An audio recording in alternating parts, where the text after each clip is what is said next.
Hi friends,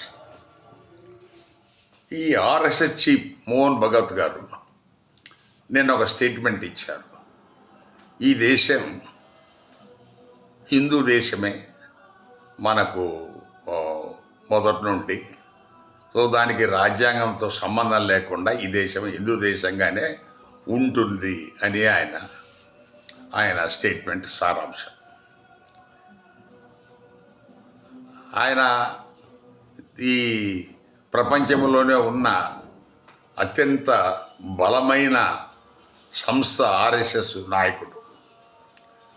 ఆయన ఈనాడు BJP తరఫున ఈ కేంద్ర ప్రభుత్వంలో కానీ రాష్ట్రాల్లో పరిపాలిస్తున్న వాళ్ళంతా ఈ ఆర్ఎస్ఎస్ సభ్యులు, ఆర్ఎస్ఎస్ అనుయాయులు, సపోర్టర్స్. సో అందువల్ల ఆయన స్టేట్మెంట్ అంత ఈజీగా తీసేయడానికి వీల్లేదు. కానీ ఈ వీడియోలో మనం చెప్పదలుచుకున్నది ఏంటంటే, భారతదేశము ఎప్పుడు కూడా హిందూ దేశం కాదు. It's a open challenge. భారతదేశము ఏ రాజుల కాలంలో హిందూ దేశంగా పరిగణించబడిందో ఏ చరిత్రకారుడైనా దయచేసి ఓపెన్గా చెప్పగలగాలి, దానికి సపోర్ట్ కూడా చూపగలగాలి. కేవలం ఊరికి నోటుకు వచ్చింది అంటాం కాదు.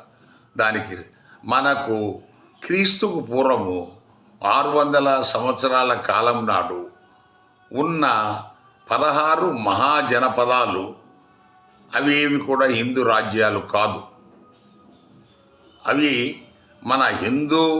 మన మహాభారతానికి, రామాయణానికి సంబంధించిన రాజ్యాలు కూడా ఉన్నాయి. అందులో కోసల ఉంది, గాంధార ఉంది, తర్వాత ఇవన్నీ ఉన్నాయి. కానీ అంగ ఉంది. అందువల్ల వీటిని ఆ మాత్రం చేత అవి హిందూ రాజ్యాలు కాదు. సో ఆ కాలంలో హిందూ మతమే లేదు. సో మనకేంటంటే వీళ్ళు ఇప్పటిదాకా జనాలను ఈ బ్రిటిష్ వాళ్ళు రాకముందు కేవలం ఒక కులం వాళ్ళు, బ్రాహ్మణులు తప్ప ఎవరు చదివే వాళ్ళు కాదు. వాళ్ళు ఏం చెప్తే అదే వేదం, వాళ్ళు ఏమి చెప్తే అదే పురాణం. అది అలాగే నడిచింది. ఎప్పుడైతే బ్రిటిష్ వాళ్ళు వచ్చారో, so local leaders Jyotiba Phule, Savitribai Phule లాంటి వాళ్ళు ఆ రోజులలో అన్ని బాధలు తట్టుకొని స్కూల్స్ పెట్టి ఈ ఎస్సీలకు, బీసీలకు, మహిళలకు చదువులు చెప్పడం మొదలుపెట్టారు. దాని తర్వాత ప్రజలలో జ్ఞానం పెరిగిన తర్వాత ఈరోజు ప్రశ్నించటం అలవాటు చేసుకున్నారు. కాబట్టి ఈ ప్రశ్నలు ఉత్పన్నమవుతున్నాయి. పాతకాలంలో ప్రశ్నించేవాడు లేడు. సో ఏం చెప్తే